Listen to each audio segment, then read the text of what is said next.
Side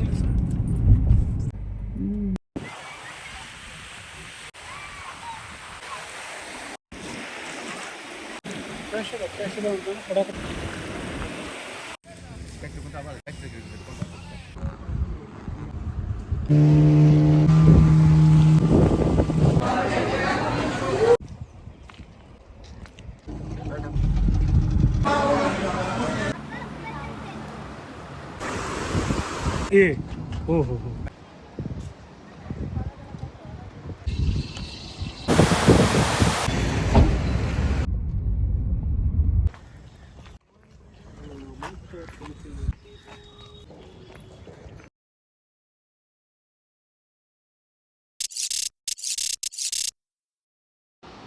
ನಿಮ್ಮೆಲ್ಲರ ದಿನ ನಗುವಿಂದ start ಆಗಿ ನಗುವಿಂದ ಎಂಡಾಗಲಿ. ವಿಡಿಯೋ ನೋಡುತ್ತಿರುವ ಎಲ್ಲ ನನ್ನ ವ್ಯೂವರ್ಸು ನಮಸ್ಕಾರಗಳು. ನಾನು ನಾಗವೇಣಿ ರಾಜ್.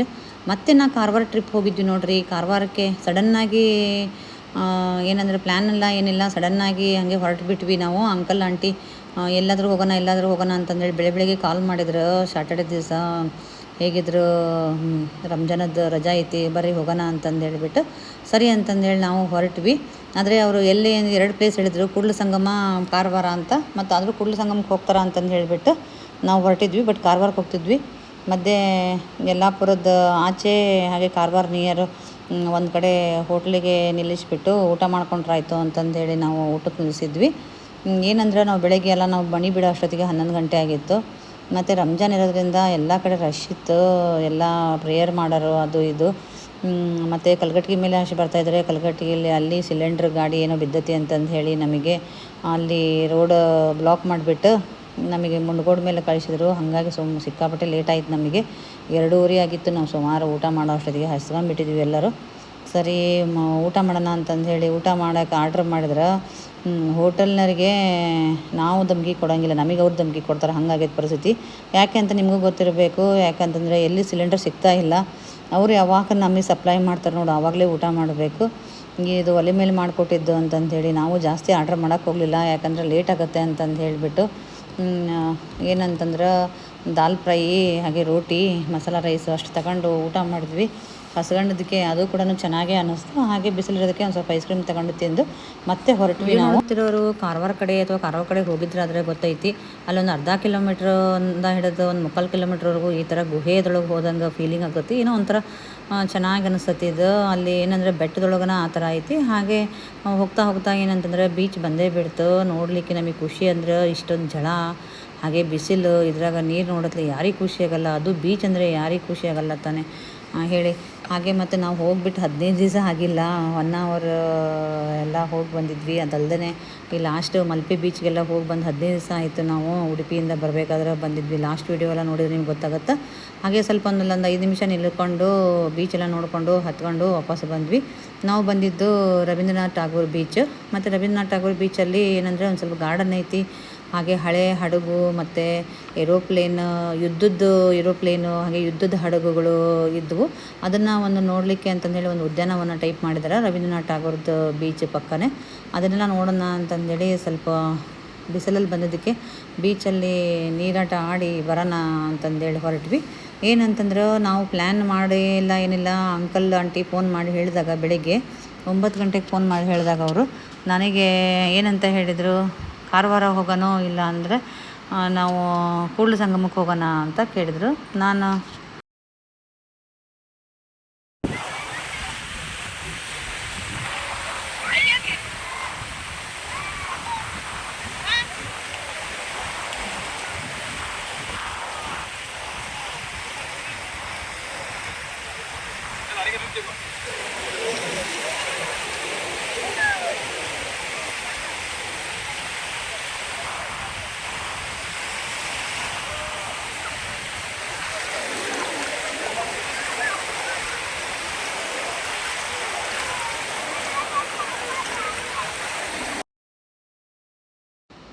ನಾನು ಹೇಳಿದೆ, ನೀವು ಕರ್ಕೊಂಡು ಹೋಗ್ತಿದ್ದೀರಾ, ನೀವು ಎಲ್ಲಿ ಕರ್ಕೊಂಡು ಹೋಗ್ತೀರಾ ಅಲ್ಲಿ ಬರ್ತೀನಿ ಅಂತ. ಫಸ್ಟ್ ಕೂಡಲ ಸಂಗಮ ಅಂತ ಹೇಳಿದ್ರು ಅಂತಂದೇಳಿ ನಾನು ಕೂಡಲ ಸಂಗಮಕ್ಕೆ ಹೋಗೋದು, ದೇವ್ರಿಗೆ ಹೋಗೋದು ಅಂತ ಹೊಸ ಸೀರೆ ಇತ್ತು ಅಂತಂದೇಳಿ ನಾನು ಸೀರೆ ಉಡ್ಕೊಂಡು ಹೋಗಿ ಇಲ್ಲಿ ಬೀಚಿಗೆ ಬಂದಾಗ ಇಷ್ಟು ಬೇಜಾರಾಯಿತು ಅಂತಂದರೆ ಬೀಚಲ್ಲಿ ಆಡೋಕ್ಕೂ ಆಗೋಲ್ಲ, ಏನೂ ಮಾಡೋಕ್ಕಾಗಲ್ಲ. ಸರಿ ಅಂತ ನಮ್ಮ ಮನೇಲಿ ಕರ್ಕೊಂಡು ಬೀಚಲ್ಲೇ ದಂಡಿಗೆ ಒಂದು ಸ್ವಲ್ಪ ವಾಕ್ ಮಾಡಿಕೊಂಡು ಸಮಾಧಾನ ಮಾಡಿಕೊಂಡೆ. ಅಷ್ಟು ಬೇಜಾರು ಮಾಡ್ಕೊಂಡಿದ್ದೆ ನಾನು ಆ್ಯಕ್ಚುಲಿ. ಅಂಕಲ್ ಎಲ್ಲ ಪ್ಲ್ಯಾನ್ ಮಾಡ್ಕೊಂಬಂದಿದ್ರು, ಏನೇನಿದೆ ಪ್ಲೇಸಸ್ಸು, ಎಲ್ಲೆಲ್ಲಿ ಹೋಗೋದು, ಯಾವಾಗ ಹೋಗೋದು, ಏನು ಮಾಡೋದು, ಯಾವ್ಯಾವ ಪ್ಲೇಸ್ಗಳಿದ್ದಾವೋ, ಎಷ್ಟೊತ್ತಿಗೆ ಹೋಗೋದು ಅಂತಂದೇಳೆಲ್ಲ ಪ್ಲ್ಯಾನ್ ಮಾಡ್ಕೊಂಡು ಬರ್ಕೊಂಡು ಬಂದಿದ್ರು ಅವರು. ಸೊ ನಾವು ಅದರಂಗೆ ಹೋಗೋಣ ಅಂತಂದು ಹೇಳಿಬಿಟ್ಟು ಏನಂತಂದರೆ ಇಲ್ಲಿ ಬೀಚ್ಗೆಲ್ಲ ಅಡ್ಡಾಡಿದ್ದಾಯಿತು, ನೀರಂತೂ ಬಿಟ್ಟು ಬರೋಕ್ಕಾಗ್ತಾ ಇಲ್ಲ. ಸರಿ ಆದರೂ ಬಿಟ್ಟು ಬಂದ್ವಿ. ಪಕ್ಕದಲ್ಲಿ ಹಂಗೆ ಚಾಟ್ಸ್ ಇತ್ತು, ಸ್ವಲ್ಪ ಏನಂದ್ರೆ ಪಾವ್ ಭಾಜಿ ತಗೊಂಡ್ರೆ, ನಾನು ಪಾನಿಪುರಿ ತಗೊಂಡು ತಿಂದು ನಮ್ಮ ಧಾರವಾಡ ಪಾನಿಪುರಿ ಮಿಸ್ ಮಾಡಿಕೊಂಡೆ. ಸರಿ ಅಂತ ಅಲ್ಲಿ ಪಕ್ಕದಲ್ಲೇ ಇದೆ ಯುದ್ಧ ನೌಕೆ ಮತ್ತು ಯುದ್ಧ ವಿಮಾನ ವಸ್ತು ಸಂಗ್ರಹಾಲಯ ಅಂದರೆ ಮ್ಯೂಸಿಯಮ್ ಇತ್ತು. ಸರಿ ಅಂತ ಅಲ್ಲಿ ಹೋದ್ವಿ. ಅಲ್ಲಿ 50 ರೂಪೀಸ್ ಪರ್ ಹೆಡ್ ಚಾರ್ಜಸ್ ಇತ್ತು. ಸರಿ ತೊಗೊಂಡ್ಬಿಟ್ಟು ಹೋದ್ವಿ. ಬಟ್ ಹೋಗಿದ್ದು ವರ್ತ್ ಅಂತ ಅನ್ನಿಸ್ತು. ಯಾಕಂತಂದ್ರೆ ನಮಗೆ ಯುದ್ಧ ವಿಮಾನಗಳನ್ನು ನೋಡಿರ್ತೀವಿ ಅಂದರೆ ಅದು ನ್ಯೂಸಲ್ಲಿ ಅದೆಲ್ಲ ಕೇಳಿರ್ತೀವಿ, ಈ ಥರ ಇರ್ತೈತಿ ಹಾಗೆ ಅಂತ. ಬಟ್ ನಾವು ಕಣ್ಣಾರೆ ನೋಡಿರೋಂಗಿಲ್ಲ. ಬಟ್ ಒಂದು ನೋಡೋಕೆ ಅವಕಾಶ ಆಯಿತು. ಮತ್ತು ಆ ಥರ ಯುದ್ಧಗಳಿರೋ ಮೂವಿ ಆಗಿದ್ರೆ ಸಿನಿಮಾಗಳಲ್ಲೆಲ್ಲ ನೋಡಿರ್ತೀವಿ. ಈ ಥರದ್ದು ಇತ್ತು ಅಂತಲೇ ಒಂದು ಕಲ್ಪನೆ ಇರುತ್ತೆ. ಬಟ್ ರಿಯಲ್ಲಾಗಿ ನೋಡೋಕ್ಕೆ ಇದು ಒಂದು ಅಪರ್ಚುನಿಟಿ ಅಂತಲೇ ಹೇಳ್ಬೋದು. ಅಂದರೆ ಅಷ್ಟು ಚೆನ್ನಾಗೈತಿ. ಹೊರಲಿಂದ ಇದು ಚಿಕ್ಕದು ಅಂದರೆ ನೋಡಲಿಕ್ಕೆ ಚಿಕ್ಕದು ಅನಿಸಿದ್ರು, ಒಳಗಡೆ ಹೋದಾಗೆ ಸ್ಟೆಪ್ಪು ಒಂದು ತಿಂಗಾದಮೇಲೆ ಎಲ್ಲ ಒಳಗಡೆ ಏನೇನು ಬೇಕಾಗತ್ತಲ್ಲ ಯುದ್ಧ ನಡೀತಿರ್ಬೇಕಾದ್ರೆ ಅದೆಲ್ಲ ಸೆಟಪ್ ಐತಿ. ಇದು ಯುದ್ಧದಲ್ಲಿ ಭಾಗವಹಿಸಿ ಎಲ್ಲ ಯೂಸ್ ಆಗಿ ಯುದ್ಧ ಮಾಡಿ ಮುಗಿಸಿದಂಥದ್ದು ವಿಮಾನ. ಒಳಗಡೆ ಎಲ್ಲ ಏನು ನೌಕೆಗೆಲ್ಲ ಏನೇನು ಬೇಕಾಗತ್ತಲ್ಲ, ನೌಕೆ ಮೀನ್ಸ್ ಇದು ಯುದ್ಧಕ್ಕೆ ಏನೇನು ಬೇಕಾಗತ್ತಲ್ಲ ಆ ಥರದ್ದೆಲ್ಲ ಐತಿ. ಹಂಗೆ ಸರಿ ಅಂತಲೇ ಹೋದ್ವಿ. ಆ್ಯಕ್ಚುಲಿ ಒಳಗಡೆ ವಿಡಿಯೋ ಶೂಟಿಂಗ್ ಎಲ್ಲ ಇಲ್ಲ ಅಂತ ಮೊದಲೇ ನಮಗೆ ಹೇಳಿದರು. सबमरीन हंटर स्पेशली पानी के अंदर का सबमरीन को डिटेक्ट करके फायर करता है। ये हो 99 कारगिल वार में यूज किया, ಕಾರ್ಗಿಲ್ ವಾರ್ ಮೇ ಯೂಸ್ करे दिस वन ಅಲ್ಲ ಅವರು ಮಾಡಕತ್ತಾರ 91 92 ದಾಗ ಕಾರ್ಗಿಲ್ ಯುದ್ಧ ಆಗಿತ್ತಂತ.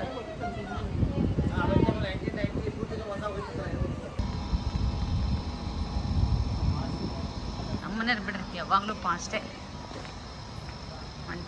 ಹೊಂಟ್ರು ಆಂಟಿ ಅಂಕಲ್ ಬನ್ನಿ.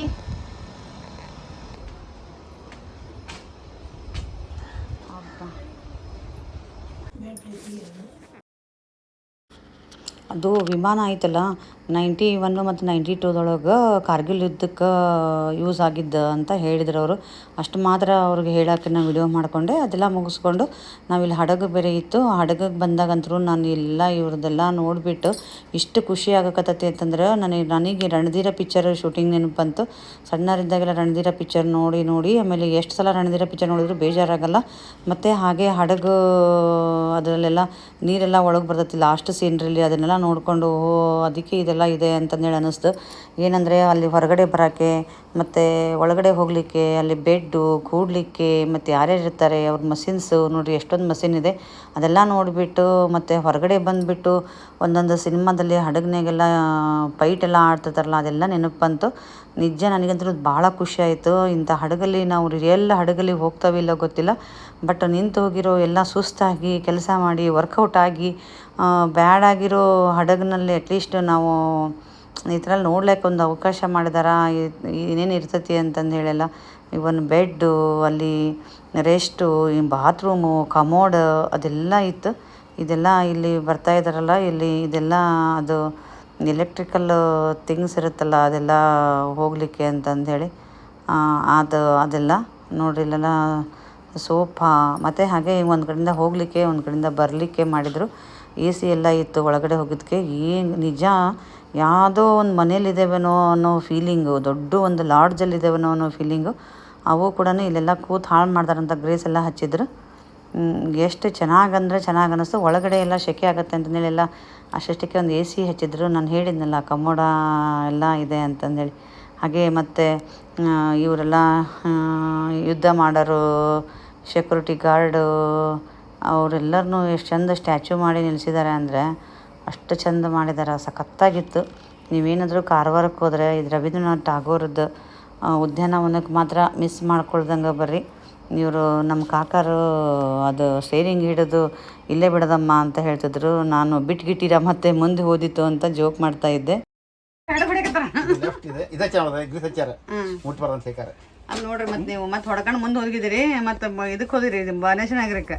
ಯಾಕಂದ್ರೆ ನಮ್ಗೆ ಕಾಣೋದಿಲ್ಲ ಹಿಂಗೆ ನಿಮಗೆ ಕಾಣಾಗಿಲ್ಲ, ನನಗೆ ಕಾಣತ್ರಿ ಇದೆ, ನನಗೆ ಕಾಣಾಗತ್ರಿ, ನನಗೆ ಆರಾಮಾಗಿ ಕಾಣೋದು ಮುಂದೆ ಏನೈತಿ ಅಂದ. ಇಲ್ಲಿ ಮ್ಯಾಲೆ ಹತ್ತಿವೆ ಎಲ್ಲಕ್ಕೂ ಗೀತೆ ಚಾರ ಮುಟ್ಬಾರ ಅಂತ ಹೇಳ್ತಾರೆ.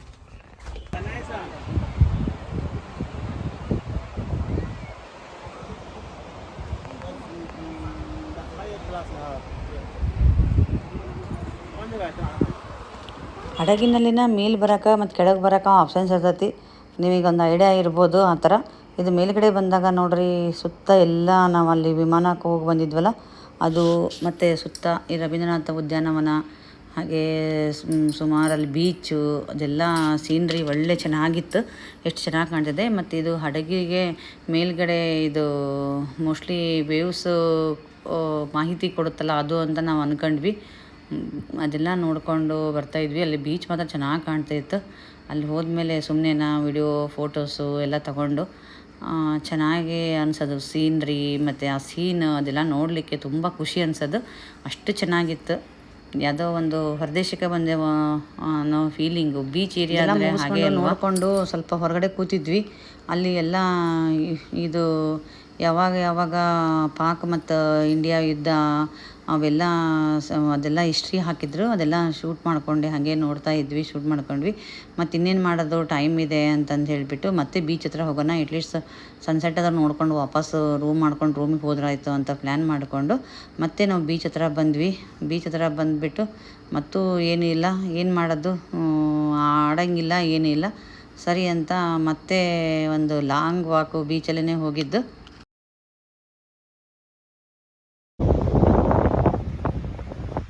ನಾವು ಲಾಸ್ಟ್ ಟೈಮ್ ಅಂದಾಗೆ ಇದಕ್ಕೆ ಆ ದೀಪಕ್ಕೆ ಹೋಯ್ತೀವ ನಾವು.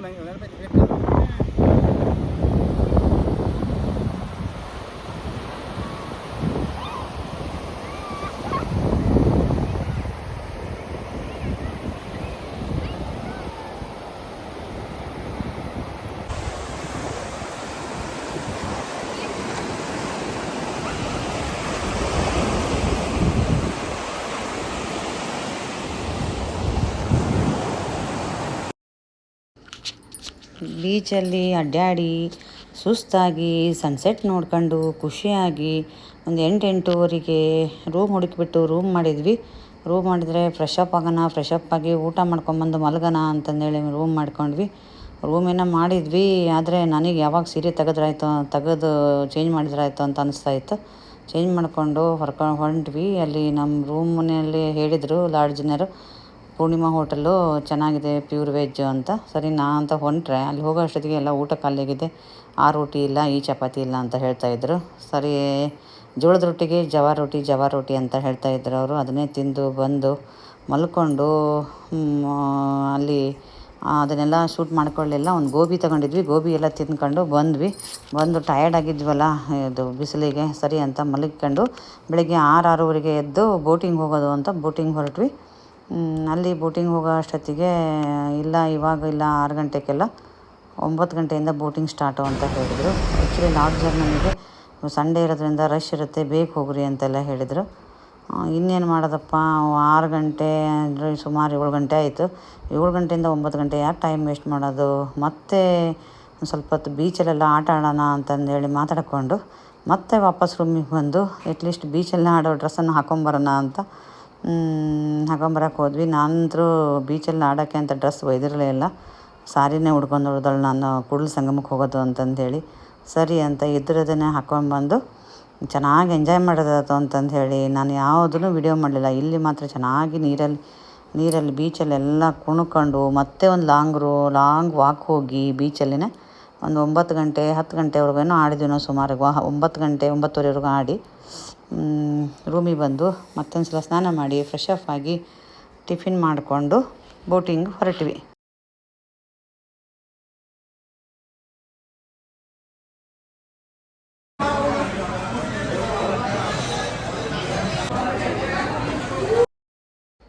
ರಾತ್ರಿ ತುಂಬ ಸೆಕೆ ಇರೋದಕ್ಕೆ ನಿದ್ದೆನೇ ಆಗಿರಲಿಲ್ಲ ಅಂತ ಒಳ್ಳೆ ರೂಮ್ ಮಾಡಿದ್ರು ಕೂಡ. ಈಗ ಹೊಟ್ಟೆಗೆ ಟಿಫಿನ್ ಬೀಳ್ತಿದ್ದಂಗೆ ಯಾವಾಗ ನಿದ್ದೆ ಮಾಡಿಬಿಡೋಣ ಅಂತ ಅನ್ನೋ ಫೀಲಿಂಗ್ ಬರ್ತಾಯಿತ್ತು. ನನಗಂತೂ ಮಲ್ಕೊಂಬಿಡೋಣ ಅನಿಸುತ್ತೆ. ಆದರೆ ಬಂದಿದ್ದೇವೆ 2 ದಿನ ಯೂಸ್ ಮಾಡ್ಕೋಬೇಕಲ್ಲ ಅಂತಂದೇಳಿ ಬೋಟಿಂಗ್ ಹೋಗೋದೊಂದಿತ್ತಲ್ಲ, ಬೋಟಿಂಗ್ ಹೋಗೋಣ ಅಂತಂದೇಳಿ ಹೊರಟ್ವಿ.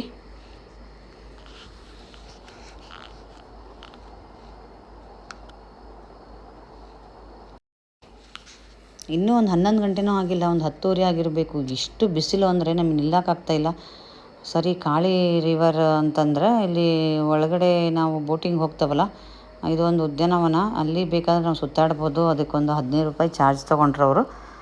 ನಾವು ಅಲ್ಲಿಗೂ ಸೆಕೆ ಇರೋದಕ್ಕೆ ಎಲ್ಲಿ ಸುತ್ತಾಡೋದು ಅಂತ ಒಳ್ಳೊಳ್ಳೆ ಹೂವಿನ ಗಿಡಗಳನ್ನೆಲ್ಲ ಹಚ್ಚಿದ್ರು. ಬೋಟಿಂಗ್ ಒಳಗಡೆ ಹೋಗಬೇಕು, ಬೋಟಿಂಗ್ ಹೋಗಿ ಬಂದರೆ ಸಾಕು ಅಂತ. ಬೋಟಿಂಗ್ ಹೋದರೆ ಒಳಗಡೆ ಕಾಳಿ ದೇವಸ್ಥಾನ ಐತಿ, ಅಲ್ಲಿ ಒಂದು ದ್ವೀಪ ಐತಿ, ಅಲ್ಲಿ ಕರ್ಕೊಂಡು ಹೋಗ್ತವೆ. ಅಲ್ಲಿ ಒಂದು 40 ಮಿನಿಟ್ಸ್ ವೆಯ್ಟ್ ಮಾಡಿಬಿಟ್ಟು ಹೋಗೋಕ್ಕೊಂದು 15 ನಿಮಿಷ, ಬರೋಕ್ಕೆ 15 ನಿಮಿಷ, 40 ಮಿನಿಟ್ಸ್ ಅಲ್ಲಿ ವೆಯ್ಟ್ ಮಾಡಿಬಿಟ್ಟು ಕಾಳಿ ದೇವಸ್ಥಾನದಾಗೆಲ್ಲ ದರ್ಶನ ತಗೊಂಡು ಕೂತು ಅಲ್ಲಿ ಆರಾಮು ಅಡ್ಡಾಡ್ಕೊಂಡು ಬರ್ಬೋದು ಅಂತಂದು ಹೇಳಿ ಹೊರಟ್ವಿ. ಪರ್ ಹೆಡ್ 500 ರುಪೀಸ್ ಅಂತ ಹೇಳಿದರು. ತುಂಬ ಚೆನ್ನಾಗಿತ್ತು. ಇದು ನೋಡ್ರಿ ಸೀನ್ರಿ ಎಷ್ಟು ಚೆನ್ನಾಗೈತಿ ಅಂತಂದ್ರೆ ಏನಪ್ಪ ಅಂತಂದ್ರೆ ಅದಕ್ಕೆ ಹೇಳೋದು ಏನಂದ್ರೆ ಭೂಮಿಯೊಳಗೆ 4 ಭಾಗ ಮಾಡಿದ್ರೆ 3 ಭಾಗಿನಷ್ಟು ನೀರು ಐತಿ ಅಂತಂದ್ರೆ ಸತ್ಯ ನೋಡು ಅಂತ ಅನ್ಸುತ್ತೆ. ಅಷ್ಟು ಚೆನ್ನಾಗೈತಿ. ದೂರ ದೂರ ದ್ವೀಪಗಳದವು, ಆ ದ್ವೀಪಗಳಿಗೆ ಹೋಗಂಗಿಲ್ಲ ಅಂತ ಹೇಳ್ತಾಯಿದ್ರು. ನಾವು ಕೇಳ್ತಾ ಇದ್ವಿ ಕರ್ಕೊಂಡು ಹೋಗ್ರಿ ಅಂತ. ಇಲ್ಲ, ಕಾಳಿಕಾ ದೇವಸ್ಥಾನಕ್ಕೆ ಒಂದೇ ಕರ್ಕೊಂಡು ಹೋಗ್ತೀವಿ ಅಂತ. ಹಕ್ಕಿಗಳಂತೂ ಸ್ವಚ್ಛಂದವಾಗಿ ಎಷ್ಟು ಚೆಂದ ಹಾರಾಡಕತ್ತವ ಅಂತಂದ್ರೆ ನಾವು ಒಂದೊಂದ್ಸಲ ಹಕ್ಕಿ ಆಗಬಾರ್ದಾಗಿತ್ತ ಅಂತ ಅನಿಸುತ್ತೆ.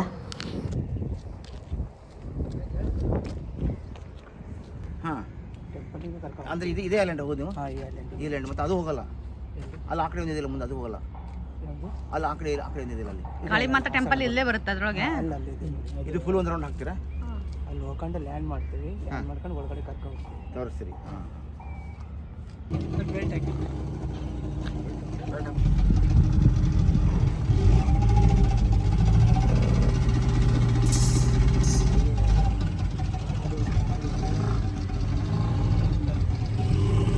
ಯಾವುದು ಇದೇನಾ ಐಲ್ಯಾಂಡ್? ಹಾಂ, ಅದೇ.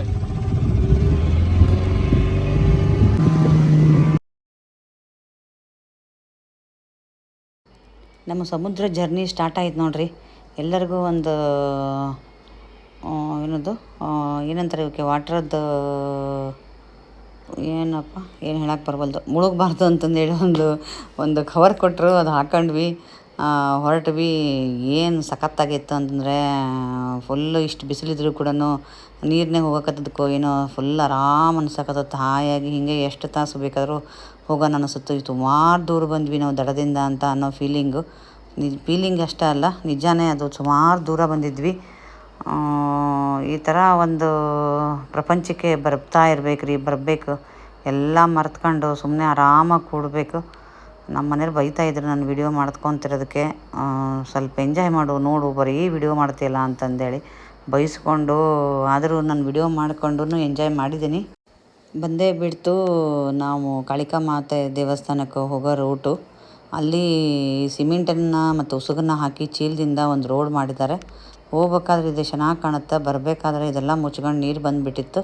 ಲಾಸ್ಟಿಗೆ ಅದನ್ನು ಕೂಡ ನಾನು ತೋರಿಸ್ತೀನಿ. ಅಲ್ಲಿ ಇಳಿದುಬಿಟ್ಟು ಹೊರಟ್ವಿ ನಾವು. ಒಬ್ಬೊಬ್ಬರೇ ಇಳ್ಕೊಂಬಿಟ್ಟು ನೋಡ್ರಿ, ಇದು ಚೆನ್ನಾಗೈತಿ.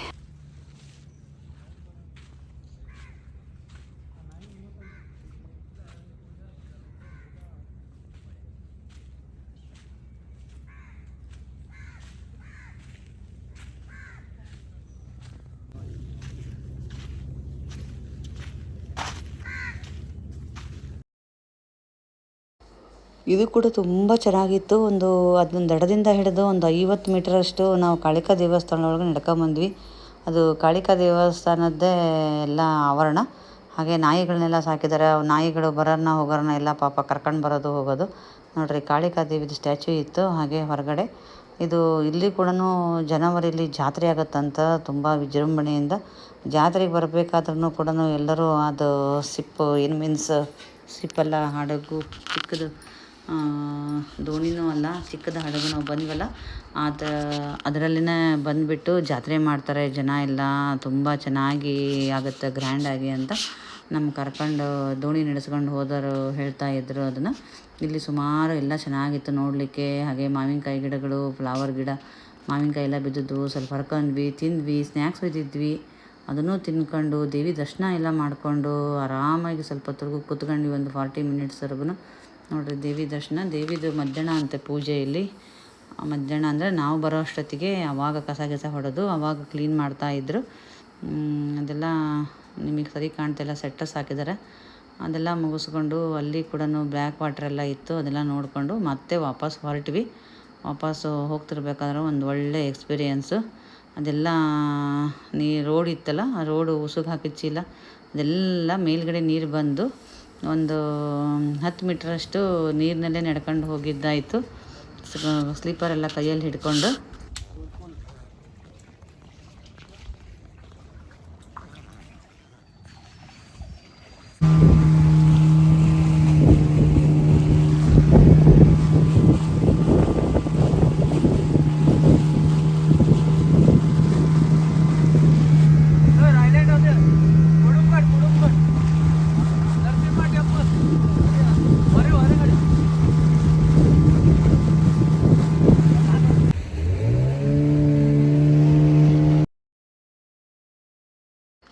ನೀರಿನಲ್ಲೇ ಇರೋ ಜೀವನ ಒಂದು ಚೆನ್ನಾಗಿ ಖುಷಿ ಕೊಡುತ್ತೆ, ತಂಪು ಅನಿಸುತ್ತೆ. ಹೊರಗೆ ಬಂದ ತಕ್ಷಣ ಬಿಸಿಲು ಸಿಕ್ಕಾಬಟ್ಟೆ.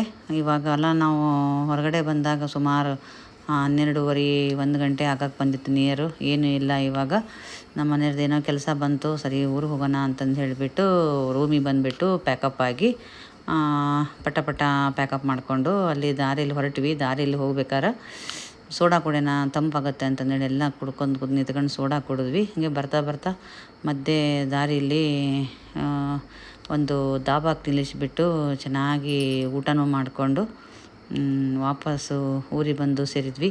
ನಮ್ಮ ಕಾರವಾರ ಟ್ರಿಪ್ಪು ಹೀಗಿತ್ತು. ನೀವು ಕಾರವಾರಕ್ಕೆ ಹೋದಾಗ ಏನೇನು ನೋಡಿದ್ರಿ, ಅಥವಾ ನಾನು ಏನು ಮಿಸ್ ಮಾಡಿದ್ದೀನಿ, ನೋಡೋ ಅಂಥ ಪ್ಲೇಸ್ಗಳು ಯಾವಿದ್ವು ಏನು ಅಂತಂದು ಹೇಳಿ ನನಗೆ ತಿಳಿಸೋದನ್ನು ಮಾತ್ರ ಮರಿಬೇಡಿ. ಹಾಗೆ ಈ ವಿಡಿಯೋ ಇಷ್ಟ ಆಯ್ತಂದರೆ ಲೈಕ್ ಮಾಡಿ, ಕಮೆಂಟ್ ಮಾಡಿ, ನಿಮ್ಮ ಫ್ರೆಂಡ್ಸ್ಗೆಲ್ಲ ಶೇರ್ ಮಾಡಿ. ಇನ್ನೂ ನೀವು ನನ್ನ ಚಾನಲ್ ಸಬ್ಸ್ಕ್ರೈಬ್ ಆಗದೆ ನೀವು ನೋಡ್ತಾ ಇದ್ದೀರಾ ಅಂತಂದರೆ ಪ್ಲೀಸ್ ಸಬ್ಸ್ಕ್ರೈಬ್ ಮಾಡ್ಕೊಳ್ರಿ. ನೀವು ರೀಸೆಂಟಾಗಿ ಎಲ್ಲಿಗೆ ಹೋಗಿ ಬಂದ್ರಿ, ಯಾವ ಊರು ಟ್ರಿಪ್ ಮಾಡಿದ್ರಿ ಅಂತಂದು ಹೇಳಿ ಕಮೆಂಟ್ ಹಾಕಿ. ಆ ಕಮೆಂಟಿಗೆ ನಾನು ವೇಟ್ ಮಾಡ್ತಾ ಇರ್ತೀನಿ. Okay friends, thank you.